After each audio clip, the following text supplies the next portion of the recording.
네, 성도 여러분 안녕하십니까? 네, 아카데미 이제 돌아와서 두 번째 시간인데 오늘 공부하는 부분들이 조금 어떻게 보면 로마서에서 제일 큰 도전이 되는 부분입니다. 좀 천천히 여러분들에게 공부를 좀 하면서 나가려고 했는데 근데 많은 분들이 로마서의 스피드를 조금 더 내달라고 해서 로마서 5장을 오늘 좀 끝내고 다음부터 또 로마서 6장으로 나가도록 하기 위해서 조금 한번 달리면서도 한번 핵심적인 부분들을 좀 한번 여러분들과 좀 짚어보도록 하겠습니다. 로마서 5장 1절, 2절에서 이제 바울은 믿음을 가진 사람들은 이렇게 살게 된다고 하면서 믿음을 가진 자의 삶에 나타나는 열매를 세 가지 이야기하고 있는데 첫 번째는 하나님과 더불어 화평을 누리는 거예요. 두 번째는 2절에 보면 은혜 아래 서 있는 것이고 세 번째는 이 하나님의 영광을 바라보며 즐거워하는 거예요. 근데 교회를 다니는 사람들 중에서 이제 조금 한번 생각해 보는 거예요. 하나님과 화평을 누리지 못하는 사람도 있을까요? 하나님과의 화평을 누리지 못하고 늘 죄책감에 시달리고 있거나 아니면 내가 하나님과 뭔가 관계적으로 무너져 있다고 생각하는 그런 사람도 있겠죠. 계속 그렇게 신앙생활하는 사람이 있을 거예요. 또 믿음이 없이도 교회 다닐 수 있을까요? 네. 믿음이 전혀 없이도 교회를 다닐 수 있어요. 또 하나는 이렇게 되면 하나님의 은혜도 누리지 못하고 교회 다닐 수 있을까요? 네. 은혜 전혀 없이 그냥 교회를 열심히 다니는 사람도 있을 거란 생각이 듭니다. 이런 분들은 어떤 모습으로 교회를 다니게 될까요? 교회는 다니지만 믿음이 아닌 무엇으로? 행함으로 살겠죠. 행함으로 살겠고 또 은혜로 살지 못하면 어떻게 살까요? 은혜 아래가 아니면 율법 아래. 하나님의 말씀은 지키긴 지켜야 되는데 율법주의적인 삶을 살겠죠. 하나님과의 화평이 없으면 평안도 없이 늘 평안을 누리지 못하며 살아갈 수 있을 거예요. 그래서 이제 이렇게 살아가는 사람들은 하나님이 주시는 안식도 없고 하나님이 주시는 기쁨도 없고 평안도 없기 때문에 이제 굉장히 메마른 신앙생활을 하는데 이런 모습의 삶을 살아갔던 사람들이 사복음서에 보면 바리새주의자들이라고 할 수 있겠죠. 그리고 또 하나 이 3절에 보면 이런 말씀이 있어요. 로마서 5장 3절에 보면 믿음으로 말미암아 살아난 사람들, 이 사람들은 여기 적용하면 하나님과 화평을 누리고 은혜 아래 살고 그 다음에 하나님의 영광을 바라보며 즐거워하는 이 믿음의 열매가 삶에 맺히는 사람들은 3절에 보면 다만 이뿐 아니라 또 이런 열매도 있대요. 그들은 환난 중에도 어떻게 한다? 즐거워한다는 거예요. 이 환난 중에도 즐거워한다고 하는 거는 이 환난, 이걸 고난이라고 하는데 성경에 보면 많은 경우 믿음을 가진 사람들 속에 담긴 그 믿음을 확인하는 시금석과 같은 게 이 환난입니다. 성경에 보면. 그래서 하나님은 때때로 고난을 통과하는 그 과정을 통해서 우리 안에 담긴 믿음을 확인한다고 하는 거예요.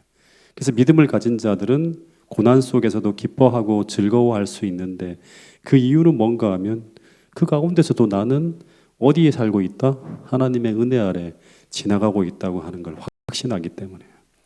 다시 말하면 하나님이 지금 이 환난의 순간에도 나와 함께 동행하고 있다는 그 확신 때문에 그들은 환난 가운데서도 기뻐할 수 있는 것이고 더하여 환난 가운데 기뻐하면서 그들은 자신이 하나님과 함께하고 있음을 또 확인하게 돼요. 이게 선순환이 되는 거예요. 이렇게. 그리고 믿음으로 살아가는 사람들은 또 하나 지난주 여기까지 했는데요. 5절부터 11절까지 보면 그들은 성경을 통해 우리 마음속에 부어주시는 하나님의 십자가의 사랑을 바라보게 돼요. 근데 이 하나님의 사랑을 성령의 조명하에 보는 사람은 하나님이 어떻게 나를 사랑하셨는지를 알고 또 어떻게 우리를 구원하셨는지를 알게 되고 그래서 그 사랑은 우리 모든 삶에 이 하나님의 사랑은 우리 모든 삶에 뭐를 몰아낸다? 두려움을 사라지게 만든다고요. 두려움을 없어하게 한다는 거예요. 그리고 이 사랑에 감동된 사람은 결국 그 사랑에 사로잡혀 살게 된다고 하는 거예요. 바울처럼. 그리고 그 사람은 아브라함처럼 그 소망이 결코 부끄럽게 되지 않고 그의 생애를 통해 그 소망이 결국 열매 맺는 것을 보게 되는데, 여기까지가 우리가 지난 시간에 공부한 부분인데요. 이제 12절부터 해서 21절까지의 말씀을 본격적으로 볼 텐데, 11절부터 21절까지의 말씀은 오늘 한번 공부하는 것으로 끝났다고 생각하지 마시고 돌아가서 또 한번 묵상해 보시고 생각해 보시고 하세요. 예. 학자들은 로마서에서 가장 중요한 부분을 이제 이 부분이라고 보통 이야기합니다. 심지어 어떤 재림교회 목사님은 우리가 이 부분을 이해할 수만 있다면 우리가 정말 복음을 이해했다고 믿어도 좋을 것이라고 말하길 정도로 로마서에서 이 부분은 중요한 부분이라고 합니다. 대다수의 신학자들은 로마서의 최고봉이라고 해요. 이 12절부터 시작해서 21절까지. 그러면 이제 두 아담이라고 하는 주제인데 한번 공부해 보도록 하겠습니다. 12절부터 14절까지 말씀을 먼저 한번 읽어보도록 하겠습니다. 시작. 이러므로 한 사람으로 말미암아 죄가 세상에 들어오고 죄로 말미암아 사망이 왔나니 이와 같이 모든 사람이 죄를 지었으므로 사망이 모든 사람에게 이르렀느니라. 죄가 율법 있기 전에도 세상에 있었으나 율법이 없을 때에는 죄를 죄로 여기지 아니하느니라. 그러나 아담으로부터 모세까지 아담의 범죄와 같은 죄를 짓지 아니한 자들 위에도 사망이 왕노릇하였나니 아담은 오실 자의 표상이라. 이 내용들이 쑥 들어오나요? 안 들어오기 때문에 몇 번씩 여러분 돌아가서 한번 읽어봐야 돼요. 이 부분은 예수님이 왜 인간으로 이 땅에 오셔야 됐는지, 왜 예수님의 죽음이 대속적 죽음인지, 왜 우리가 거듭나야 되는지, 왜 우리가 믿음으로 그리스도와 함께 죽었음을 인정해야 되는지 로마서 6장에 보면 나오거든요. 그 다음 장부터. 그래서 로마서 6장을 이어가기 위해서 공부해야 될 부분이고, 더하여서 우리가 1장부터 4장까지 왜 우리가 행함이 아닌 믿음으로 살아가야 되는지를 다시금 이해할 수 있는 부분이 이 로마서 5장 12절부터 21절까지네요. 여기 이제 최고봉에서 올라가서 반대편을 조명해 보면 이 내용이 이렇게 해서 왔구나. 앞으로의 부분은 이 내용 때문에 이렇게 이해가 되는구나 하고 다 이해할 수 있는 그 최고봉이 바로 이 정점이라 생각하면 돼요. 다 공부를 하면 너무 힘들기 때문에 제가 포인트별로 좀 공부를 해볼 텐데요. 여기 보면 아담이라고 하는 이름이 나오는데 이 아담이라고 하는 이름은 아담 한 사람의 이름인 고유명사로 우리가 알고 있는데요. 한편 이 아담이라고 하는 단어는 보통 명사로도 써요. 네, 보통 명사로도. 그래서 이 아담이라고 하는 단어가 사람, 인간, 인류 이런 의미로도 사용되어지는 단어예요. 창세기 5장 2절을 제가 못 올렸는데 거기 보면 하나님이 남자와 여자를 창조하시고 그 창조되던 날에 하나님이 그들에게 복을 주시고 그들의 이름을 뭐로 일컬었다? 네, 사람이 맞아요. 사람으로. 이 사람이란 단어가 아담이에요. 아담. 사람이라 일컬었다 할 때 이 아담이에요. 그래서 이 아담이라고 하는 말은 아담 한 개인도 되지만 또 한편으로는 인류라는 공동체적인 의미로도 사용되는 단어라고 하는 거예요. 이 로마서 5장을 한번 쭉 읽어보면요. 반복적으로 한번 읽어보면요. 지금 바울은 어떤 이야기를 전제로 놓고 말씀하고 있는가 하면 하나님이 아담을 창조할 때 아담 한 사람만을 만든 것이 아니라 아담 안에서 전 인류를 창조했다는 것을 전제로 이 말씀을 하고 있어요. 이거를 이제 보면서 이렇게 읽으면 이게 이해가 됩니다. 실제로 창세기 2장 7절에 보면 하나님이 사람을 흙으로 창조하시고 그 코에 생기를 불어넣으셨다고 하는데 원어를 보면 이 생기가 복수예요. 생기들을 불어넣었다고 하는 거예요. 그래서 이것은 하나님이 아담을 창조할 때 그때 아담 한 생명만이 아니라 그 아담 안에 수많은 생명들의 기운을 불어넣으셨다고도 볼 수 있는 그런 단어라고 이제 그렇게 이야기를 합니다. 여러분은 하나님이 여러분을 만드셨다고 하는 걸 믿으세요? 여러분 한 분 한 분을 하나님이 만드셨다고 하는 걸 믿으세요? 안 믿는 분이 많은 것 같아요. 예. 그러면 하나님이 언제 여러분을 만드셨을까요?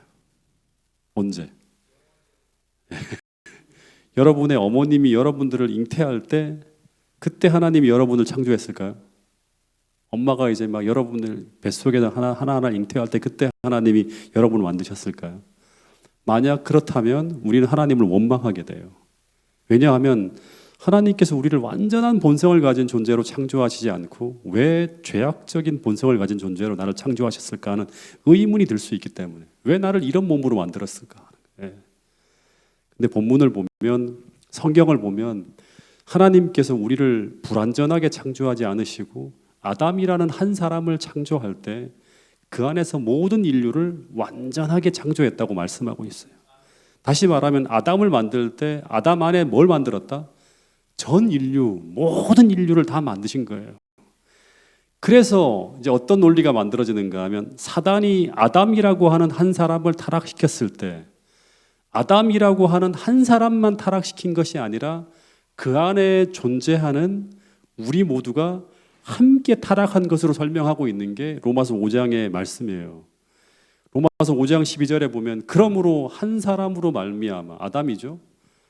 죄가 세상에 들어오고 죄로 말미암아 사망이 들어왔나니 이와 같이 모든 사람이 죄를 지었대요.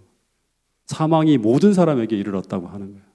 로마서 5장 15절에도 한 사람의 범죄로 인하여 많은 사람이 죽었다고 하고 있고 18절에서도 한 범죄로 말미암아 많은 사람이 정죄에 이르렀다고 하고 19절에서도 한 사람의 순종치 않음으로 말미암아 많은 사람이 전 인류예요. 죄인이 되었다고 말씀하고 있는 거예요. 그래서 이 말씀들은 전부 아담 한 사람의 범죄가 모든 사람이 죄를 지은 것을 만들었다고 하는 말씀으로 지금 하고 있는 거예요. 더하여 이 한 사람 아담의 범죄로 말미암아 모든 인류가 죄로 감염되어졌고 그래서 모든 인류에게 정죄와 사망이 이르러왔다고 말씀하고 있는데 그러므로 말미암아 그 결과 그 후에 어떤 일이 벌어졌는가? 이 일로 말미암아 이 아담의 후예로 태어나는 모든 아담의 후손들은 다 뭐로 태어난다? 죄인으로 태어난다고 하는 거예요.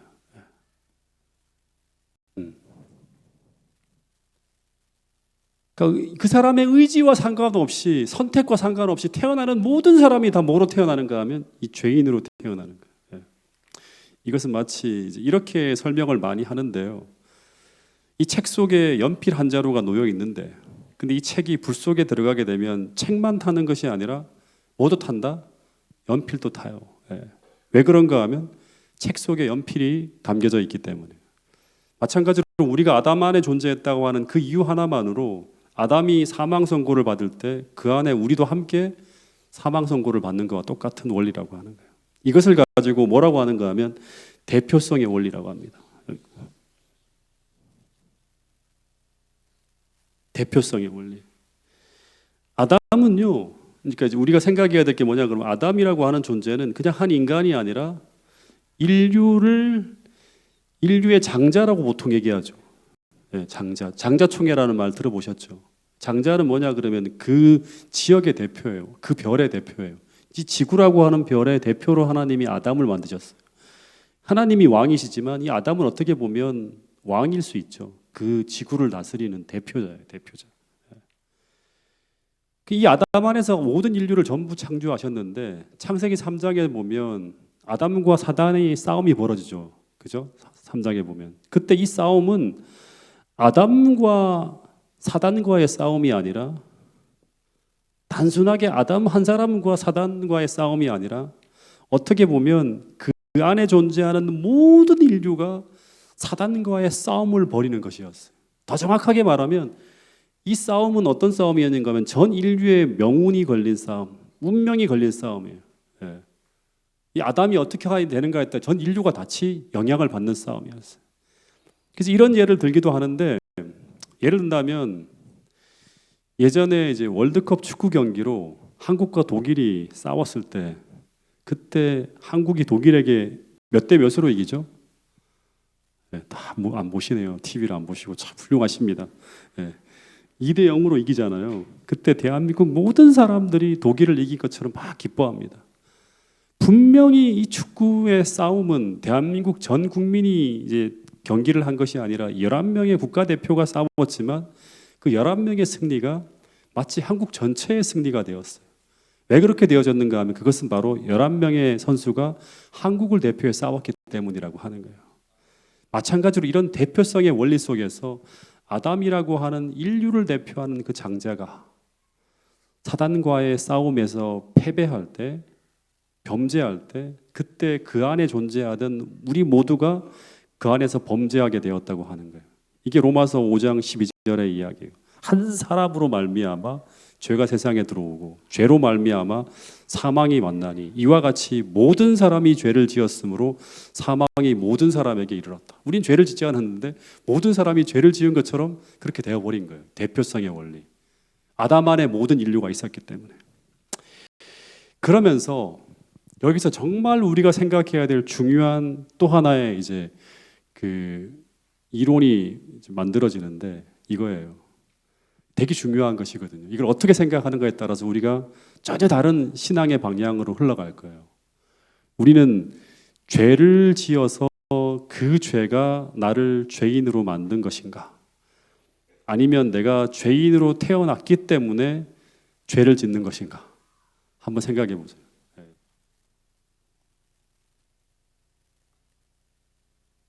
어떻게 생각하세요, 여러분? 한 번도 고민 안 해보셨어요? 네. 로마서 5장의 말씀을 보면 우리가 아담의 범죄로 인해서 우리는 이미 아담 안에서 죄로 오염된 죄인이 되었고요. 그래서 우리가 이 땅에 태어날 때 우리는 뭐로 태어난다? 죄인으로 태어나게 되고 그 결과 우리는 죄인으로 태어났기 때문에 우리는 죄를 짓는 것이라고 하는 거예요. 로마서 5장에서 가르쳐주는 굉장히 중요한 교훈이에요. 이 이야기가 로마서 1장부터 4장까지 계속 이어지는 내용이 이거예요. 예. 로마서 5장의 복음위에서 로마서 1장부터 4장까지 내용을 다시금 조망해서 보면 다 이해가 되는 거예요. 우리가 죄인으로 태어났기 때문에 우리 안에는 뭐가 없다? 선한 것이 전혀 없어요. 예. 전혀 의로운 삶을 살기에는 전적으로 무력한 존재라고 하는 것을 바울은 인정하라고 말씀하고 있는 거예요. 이 1장부터 4장까지 이야기예요. 그래서 내 삶에 벌어지는 나의 죄된 행동들은 단지 내가 죄인이라고 하는 것을 증명하는 자연스러운 결과라고 말할 수 있겠죠. 예. 그래서 어쩌면 내가 죄를 짓고 있는 이 모든 책임은 뭐 때문이에요? 원인이. 내가 아담의 후예로 태어났기 때문에 죄를 짓는 것이기 때문에 이 죄의 책임은 누구에게 있다? 아담에게 있는 것이고 더 근원적으로 올라가면 누구한테 있는 거예요? 사단에게 있는 거예요. 근데 내가 왜 아담의 범죄로 인해 죽는가? 그렇게 죽는다면 내가 억울할 수도 있을까요? 네, 억울할 수도 있어요. 그래서 하나님이 이런 이유로 그 다음에 보면 이 아담이 실패한 자리에 아담을 대신해서 또 하나의 인류의 대표를 보내셨는데 그 존재가 바로 두 번째 아담으로 오신 예수님이라고 하는 거예요. 따라오시나요 지금까지? 쫓아오고 있나요? 근데 예수님을 두 번째 아담이라고 부르는 이유는 뭐냐 하면 전 인류가 아담 안에 존재했잖아요. 이제는 전 인류가 누구 안에 담겨지게 된다? 예수 그리스도 안에 담겨지게 되었기 때문에 둘째 아담으로 부르는 거예요. 이 두 번째 아담으로 오신 예수님은 아담과 반대로 이분의 생애는 처음부터 끝까지 완전한 순종으로 하나님께 드려집니다. 근데 이 예수님의 순종의 생애가 우리와 어떻게 관련되어지는가? 단지 여러분의 모본으로서 그렇게 하셨는가? 그렇지 않아요. 그러면 이제 우리가 뭐가 되는가? 또 율법주의가 되는 거야. 저번처럼 살아야지. 계속 그럼 우리 힘으로 하려고 하면서. 우리가 우리의 선택과 의지와 무관하게 아담의 범죄로 인해서 그 안에 있었던 모든 인류가 아담 안에서 범죄한 것과 동일하게 이 예수 그리스도 안에서 모든 인류는 예수님이 완벽하게 순종한 것과 동일하게 그분의 순종이 우리의 순종으로 여겨지는 일이 벌어진다고 하는 거예요. 이게 놀라운 교환이에요. 로마서 5장 18절 19절의 말씀이 바로 이 말씀이에요. 같이 한번 읽어보겠습니다. 시작. 그런즉 한 범죄로 많은 사람이 정죄에 이른 것 같이 의의 한 행동으로 말미암아 많은 사람이 의롭다 하심을 받아 생명에 이르렀느니라. 한 사람의 순종치 아니함으로 많은 사람이 죄인 된 것 같이 한 사람의 순종하심으로 많은 사람이 의인이 되리라. 그러니까 아담 안에서 모든 인류가 다 죄를 지었다고 했잖아요. 우리의 의지와 상관없이. 똑같이 예수님이 둘째 아담으로 오셔서 우리가 그 안에 존재하게 있잖아요. 그러면 그분의 완벽한 순종이 다 누구의 순종으로 여겨진다? 우리의 순종으로 여겨진다고 하는 이 얘기가 바로 18절 19절의 얘기예요. 그래서 이 말씀은 우리가 죄인으로 태어났기 때문에 우리가 아무리 노력해도 우리가 아담의 씨로 태어났다면 우리의 행위는 다 죄될 수밖에 없으므로 반드시 우리는 어떻게 태어나게 된다? 이 이야기가 무엇을 얘기하고 있어요? 거듭남. 다시 태어나지 않으면 우리는 절대로 선하게 살 수 없다고 하는 거예요. 예, 예. 반드시 다시 태어나야 할 필요가 있다고 하는 것을 언급하고 있는 거예요. 그럼 여기서 또 한번 물어볼게요. 어떻게 다시 태어날 수 있죠? 예. 우리 한 생명이 죽어야지만 다시 태어날 수 있잖아요. 근데 우리는 지금 이렇게 살아있는데 어떻게 죽을 수 있는가? 이제 이게 6장의 이야기인데요. 그것은 바로 주님께서 2000년 전 십자가에 못 박혀 돌아가실 때, 그때 모든 인류는 둘째 아담이신 그 안에 존재해 있었기 때문에 우리 모두는 예수님께서 십자가에 못 박혀 돌아가실 때 그분 안에서 함께 죽었다고 하는 거예요. 이것을 믿음으로 고백하는 게 바로 뭐냐 그러면 침례 고백이에요. 6장 1절부터 3절까지 내용이 그렇게 나오죠. 이것을 믿음으로 인정하고 바울처럼 날마다 이 진리를 믿는 믿음으로 살아갈 때, 그때 내 안에는 더 이상 내가 사는 것이 아니라 누가 산다? 내가 죽었으니까 누가 살아요? 예수님이 사는 거죠. 부활하신 예수님이 살아가시는 역사가 펼쳐진다고 하는 거예요. 근데 그렇게 예수님이 지속적으로 내 안에 살아가게 될 때, 그때 내 안에 그분이 거하시고 있다고 하는 그 증거가 나타나는데, 그것이 바로 그분이 이 땅에서 이루신 삶의 모습들이 내 안에 재현되어지는 거예요. 십자가의 정신이 재현되어지고 그분의 품성이 내 삶의 열매로 나타나는 거예요. 이것을 가지고 바울은 로마서 6장에서 새 생명 가운데 사는 삶이라고 하고 있고, 갈라디아서에서는 성령의 열매라고 얘기하는 거예요. 그냥 열매로 나타나는 거예요. 이렇게 열매라고 하는 건 뭐예요? 거하셔야지만, 계셔야지만 나타나는 거예요. 새로운 생명이 그분이 내 안에 들어오셔야지만 그 생명의 열매가 맺히는 거예요. 근데 그분이 내 안에 계시지도 않은데 어떻게 열매를 기대할 수 있습니까? 내가 안 죽었는데 어떻게 그분이 내 안에 거하실 수가 있어요? 그러니까 계속 모순된 삶이 계속 나타나는 거예요.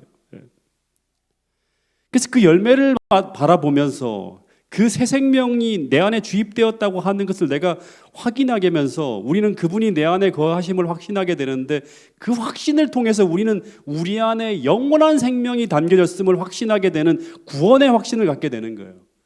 이게 바로 사도행전에 나타나는 죽음을 불사하는 삶을 살아가는 모습들을 통해 나타나는 거죠. 이러면 죽음에 대한 두려움, 심판에 대한 두려움이 다 사라지게 되겠죠. 근데 이것이 바로 서두에서 말씀드린 것처럼 하나님과 화평을 누리는 자는 은혜 아래 거하며 그들은 환난 중에도 즐거워하며 하나님의 사랑 안에서 안식을 누리며 성령의 열매를 거두는 모습들이라고 로마서 1장 1절부터 5장 1절부터 시작해서 11절까지 쭉 사도 바울이 이야기하는 내용입니다.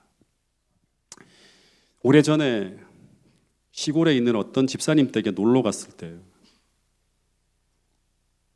그 집에 나무들이 참 많았는데 도대체 이 나무들이 어떤 나무인지 모르겠는 거예요. 집사님에게도 물어봤어요. 집사님, 이 나무가 무슨 나무예요? 물어봤는데 그 집사님도 그해 시골 생활을 들어갔기 때문에 어떤 것이 사과나무이고 어떤 것이 감나무고 어떤 것이 복숭아나무인지 정확하게 구별을 못하는 거예요. 근데 그 구별이 정확해지는 것이 언제였는가 하면 그 나무들이 열매를 맺기 시작할 때요. 사과나무에는 무슨 열매가 맺힐까요? 사과가 맺히는 것을 보고 이게 사과나무라고 하는 것을 이제 확인하게 되고, 감나무에는 감이 열리는 것을 보고 우리는 이 나무가 감나무라고 하는 걸 확인하게 되고, 어떤 나무에는 배가 열리는 것을 보고 이 나무가 배나무라고 하는 것을 우리가 확인하게 되는 거예요. 마찬가지로 우리가 어떤 존재라고 하는 것은 말로 증명하는 것이 아니에요. 즉 내가 그리스도 안에서 거듭났고 그분이 내 안에 거하신다는 것을 아무리 말로 이야기해도 여전히 의문이 남는 거예요. 근데 그것은 뭐를 통해 밝혀진다? 그 열매를 통해 밝혀진다고 하는 거예요. 마태복음 7장 16절에서 20절에 보면 그의 열매로 뭘 안다? 그들을 알게 된다고 하는 거예요. 20절에도 이러므로 그의 열매로 그들을 알리라. 이게 사도 바울의 로마서의 이야기와 같이 연결이 되는 거예요.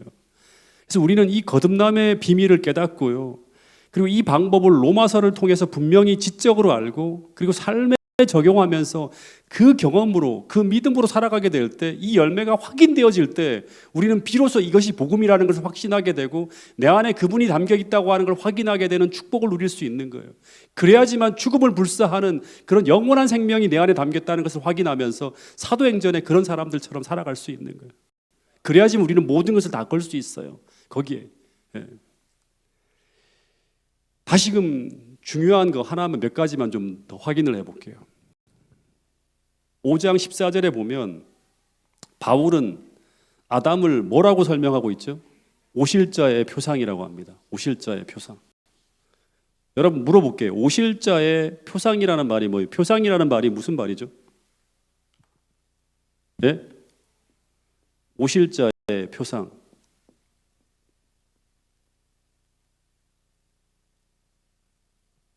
표상이라고 하는 거는 모형이라는 거죠. 오실자는 누구예요? 예수님이잖아요. 그러면 아담은 예수님의 모형이라고 하는 말이죠. 그러면 이제 찾아봐야죠. 예수님과 아담의 유사성이 있나요? 아담과 예수님 사이에 유사성을 찾을 수 있습니까? 요셉이나 뭐 다 찾잖아요, 우리가요. 예, 그분의 표상, 그분의 예수님과의 유사성을 은 몇 개 팔렸다 다 찾잖아요. 아담과 예수님과의 유사성을 찾을 수 있습니까? 우리 이용학 장로님은 아주 로마서를 공부를 많이 하신 분 같아요. 거의 없다고 합니다. 거의 없어요. 예. 왜냐하면 15절부터 18절까지 내용을 보잖아요. 예수님과 아담은 정반대예요. 예. 아담은 죄를 지었고 예수님은 정반대로 순종했습니다. 아담과 예수님이 인류에 미치는 영향도 정반대예요. 아담의 죄는 모든 인류에게 정죄와 사망을 초래했는데 예수님의 순종은 인류에게 생명을 이루는 의의를 가져다 줍니다. 아담은 우리 죄 문제의 근원이고 예수님은 이와는 대조적으로 우리 구원의 근원이에요. 근데 어떻게 아담이 예수님의 표상이 될 수 있을까? 정반대잖아요. 오직 한 가지예요. 아담과 그리스도는 오직 한 가지 점에서 유사합니다. 그게 뭐냐 그러면 아담이 그 한 행위로 인해서 전 인류에게 끼친 영향과 예수님이 하신 순종이 전 인류에게 끼친 영향이 유사해요. 다시 말하면 아담이 인류의 대표인 것처럼 예수님도 인류의 뭐가 된다? 대표이기 때문에 표상이 되는 거예요. 이거 한 가지예요. 그래서 이 아담과 사단과의 싸움에서 인류의 운명이 걸려 있었던 것처럼 예수님과 사단과의 싸움도 전 인류의 운명이 걸려 있었던 싸움을 싸운 거예요. 여러분 시대 소망을 보면 요즘에 계속 공부하지만 우리가 예수님이 광야에서 또 십자가에서 사단과 싸울 때 온 우주는 숨을 죽이며 이 싸움의 결과를 지켜보고 있었다고 예언의 신에 기록되어져 있습니다. 가력 뽑은 기별 1권에 보면 예수님이 둘째 아담으로 오셔서 아담이 당한 시험보다 더 극심한 시험을 당했다고 하는데 그 다음에 승리하신 그리스도라는 책에 보면 이 시험은 인간 가족에 뭐가 걸려있는 싸움이다? 운명이 걸려있던 싸움이에요. 이 안에 전 인류의 운명이 다 담겨 있는 거예요. 그런 싸움을 싸웠다고 하는 거예요. 이 시험에서 승리하심으로 말미암아 어떤 일이 벌어진다? 인간에게 희망과 생명이 전달되어졌다고 하는 것입니다. 그래서 고린도전서 15장 45절에는 이런 말씀이 있어요. 읽어볼까요? 이 말씀은요. 시작. 기록된 바 첫사람 아담은 산 영이 되었다 함과 같이 마지막 아담은 살려주는 영이 되었나니. 첫 번째 아담은 산 영이 되었다 함과 같이 예수님은 우리의 둘째 아담, 마지막 아담이 되셔서 우리에게 살려주는 존재가 되었다고 합니다. 그 승리가 우리의 승리가 되게 했다고 하는 거죠. 예. 그래서 이 말씀은 우리가 아담 안에서 아담의 이 한 행동으로 말미암아 온 인류가 범죄한 것처럼 그리스도 안에 있을 때 계속 반복적으로 말하는 거예요. 그분의 죽음과 그분의 순종이 다 뭐의 것이 될 수 있다? 우리의 것이 될 수 있다고 하는 거예요. 이거를 계속 강조하고 알려주는 거예요. 어떻게 그렇게 그걸 실제 삶 속에서 경험할 수 있는가? 이게 6장, 7장, 8장의 이야기입니다. 예. 로마서 5장 19절 이 말씀 읽었지만 또 한 번 읽어보겠습니다. 시작. 한 사람의 순종치 아니함으로 많은 사람이 죄인 된 것 같이 한 사람의 순종하심으로 많은 사람이 의인이 되리라. 그러니까 예수님의 인성은 한 사람만의 인성이 아닙니다. 이 말씀을 보면 즉 그분은 많은 사람 가운데 한 사람이 아니라 우리 모든 인류가 아담 안에 있었던 것처럼 예수 그리스도 안에서 모든 인류가 연합되어져 있는 인류의 대표가 바로 예수님이에요. 인류의 대표로 이 땅에 오신 거예요. 그래서 예수님이 둘째 아담이라고 하는 거예요. 즉 그분 안에 모든 인류가 집합되어져 있어서 그분이 율법에 순종하고 십자가에 달려 돌아가셨을 때 그 죽음은 순종하는 한 사람이 모든 사람을 대신하여 죽은 것이라 생각하지만 실상은 로마서 5장을 읽어보면 이 한 사람 예수 안에서 모든 사람이 순종하고 죽은 것이라고 설명하고 있는 거예요. 이렇게 이해가 될 수 있을까요, 여러분? 네. 좀 그렇게 이해할 수 있도록 한번 또 생각하고 또 숙고하고 한번 이렇게 한번 말씀을 보시길 바라겠습니다. 예수님의 순종은 한 사람의 순종이 아니라 집합적인 순종, 집합적인 죽음이라고 말하고 있는 거예요. 그분의 순종이 대표성의 원리에 따라서 그 안에 모든 사람들이 함께 순종하고 함께 죽고 하는 거예요. 이게 로마서 6장의 이야기잖아요. 물은 그리스도 예수와 합하여 침례를 받는 것이 뭐다? 예수님과 연합하여 죽는 거라고 하는 거예요. 장사 지내는 거라는 거예요. 고린도후서 5장 14절 이런 말씀이 있습니다. 이 말씀이 바로 그 말씀이에요. 자, 읽어보겠습니다. 시작. 우리가 생각건대 한 사람이 모든 사람을 대신하여 죽었은즉 모든 사람이 죽은 것이라. 계속 이 말을 하는 거예요. 우리가 생각건대 한 사람이 모든 사람을 대신하여 죽었은즉 한 사람이 죽은 것이 아니라 다 죽은 거래요. 모든 사람이 죽은 거라고 하는 거예요. 다시 말하면 십자가 위에서 모든 사람을 대신하여 돌아가신 예수님의 죽음은 한 분 예수님만의 죽음이 아니라 이 말씀을 보면 예수님 안에서 모든 사람이 그분 안에 있었기 때문에 예수님께서 모든 사람을 대신하여 죽을 수 있었다고 하는 것을 말씀하고 있는 거예요. 이 대속적인 죽음이 가능하다고 하는 거예요. 그래서 오늘 우리가 로마서에서 이야기하는 이 이론, 이 이야기를 통해서 우리가 이 연합을 깨닫게 될 때, 그 다음 로마서 6장에서 말하는 그분의 죽음이 우리의 죽음이 되어지고 그분의 행함이 우리의 행함이 되어지고 그분의 부활이 우리의 부활이 되어지는 가운데 새 생명 가운데 행하여지는 삶이 이루어지는 이 놀라운 복음이 비로소 우리에게 깨닫게 되어지고 믿을 수 있게 되어진다고 하는 것입니다.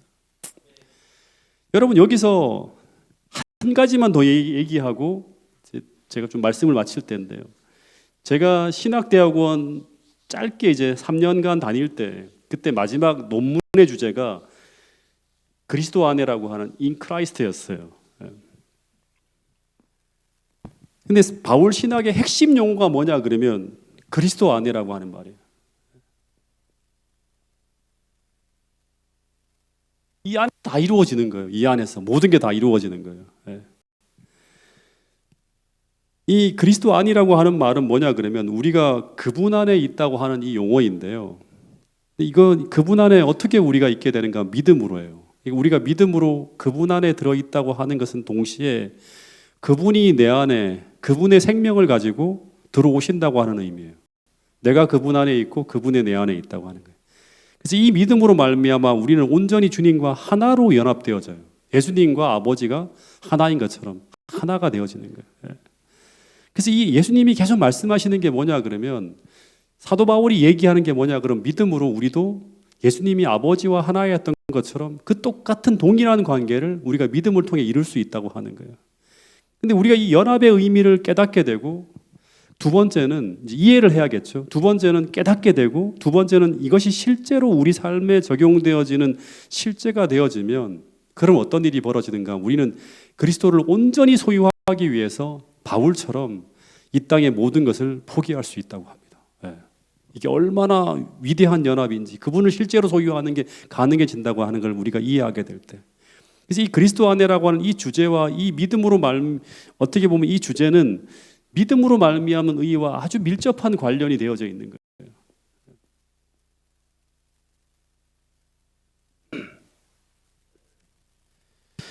여러분, 예수님은 인류를 구원하기 위해 인류와 연합함으로써 마지막 아담이 되셨고 그 결과 우리가 믿음으로 그리스도 안에 있을 때 그분의 죽음이 우리의 죽음이 되고 그분의 순종이 우리의 순종이 되고 더하여 그분의 부활의 생명이 우리의 생명이 될 수 있다고 이야기하고 있습니다. 즉 이 말은 그분이 이 땅에서 이루시고 행하신 그 모든 것이 우리의 것이 될 수 있다고 하는 그런 말씀이에요. 이것은 또다시 말하지만 우리의 옛 생명이 죽고 더하여 우리가 온전히 그분께 드릴 때 이 놀라운 교환을 통해서 우리 안에 하늘의 충만한 생명이 담기게 된다고 하는 거예요. 정말 이게 어떻게 보면 긴 이야기를 짧은 이야기 속에서 정리를 했는데 한 2시간, 3시간 정도를 해야 될 내용인데 분량인데 짧게 어떻게 보면 좀 빨리 나가기 위해서 말씀을 드렸는데 6장, 7장, 8장을 공부할 때 더 디테일하게 이 전제 속에서 어떻게 그 교환이 이루어지고 어떻게 그 삶이 실제로 우리 속에 담기게 되는지를 하나하나 공부하게 될 텐데요. 오늘 돌아가셔서 다시 한번 로마서 5장을 한번 연구해 보시기 바랍니다. 그리고 다음번에 6장을 공부할 때 이 이야기가 어떤 개념인지 다시 한번 여러분들이 잘 정리해서 함께 이 경험 속으로 들어가서 정말 그분의 생명이 나의 생명이 되고 그분의 죽음이 나의 죽음이 되고 우리가 정말 새 생명 가운데 살아가는 삶이 어떤 삶인지를 우리가 함께 경험하면서 정말 성령 충만한 삶, 하나님과 하나가 되어지는 그 믿음으로 말미암은 의의 경험을 우리 모두가 하면서 정말 행복하게 신앙생활을 할 수 있는 여러분과 저가 될 수 있기를 간절히 바라면서 오늘 말씀을 줄이도록 하겠습니다. 기도 제목을 드리도록 하겠습니다. 우리 6월 첫째 안식일 날 이제 침례를 받으시는 분들이 있는데요. 유태현, 박인규, 이수경, 김분남, 김병관 형제까지가 우리 작년이고요. 그리고 이수빈, 이가은, 이시은, 손태희 이 우리 어린이들도 있는데 아마 같은 날짜는 아니지만 아마 6월 중에 아마 침례를 받게 되지 않을까 생각이 듭니다. 우리 침례 후보자와 구도자들을 위해서 또 가르치는 분들을 위해서 좀 우리가 함께 기도해 주시길 바라고요. 5월 30일부터 6월 1일까지 여름 성경학교가 열립니다. 금요일은 교회에서 그리고 6월 1일 안식일 5월 3 맞나요? 6월 6일부터 8일인가요? 네, 알겠습니다. 네, 6월 6일부터 6월 8일입니다. 네, 그때 우리 그러면 같은 침례 받는 날짜하고 같은 시기에 진행이 되겠네요. 우리 기억해 주시길 바라겠습니다. 그리고 환우분들을 위해서 기도를 부탁드리겠습니다. 우리 김성재 장로님, 서지윤 집사님, 또 우리 교회를 출석하지 못하는 송정수 집사님, 정상엽 집사님, 정영숙 집사님, 또 우리 허윤정 우리 집사님, 또 최종희 집사님 요양원에 가 계시죠. 우리 구은의 집사님을 위해서도 수술 받고 잘 회복 중에 있는데 기도해 주시길 바라고요. 우명숙 집사님은 지금 귀 쪽에 양성 종양이 있어서 아마 내일 수술을 받으신다고 합니다. 우리 수술하는 그 과정에도 하나님 함께 하시고 잘 회복될 수 있도록 기도를 부탁드리겠습니다. 그리고 네 번째는 우리 이준재 약사님과 장명덕 장로님이 이제 우여곡절 끝에 내일 오전에 귀국하게 되는데 우리 돌아오는 모든 여정 평안하실 수 있도록 기도를 부탁드리겠습니다. 그리고 선교부에서 또 열심히 준비하고 있는 히라 캠프를 위해서 6월 20일, 21일 양일간에 걸쳐서 하는 히라 캠프를 위해서도 함께 기도해 주시기를 부탁드리겠습니다. 개인 기도 시간을 갖도록 하겠습니다.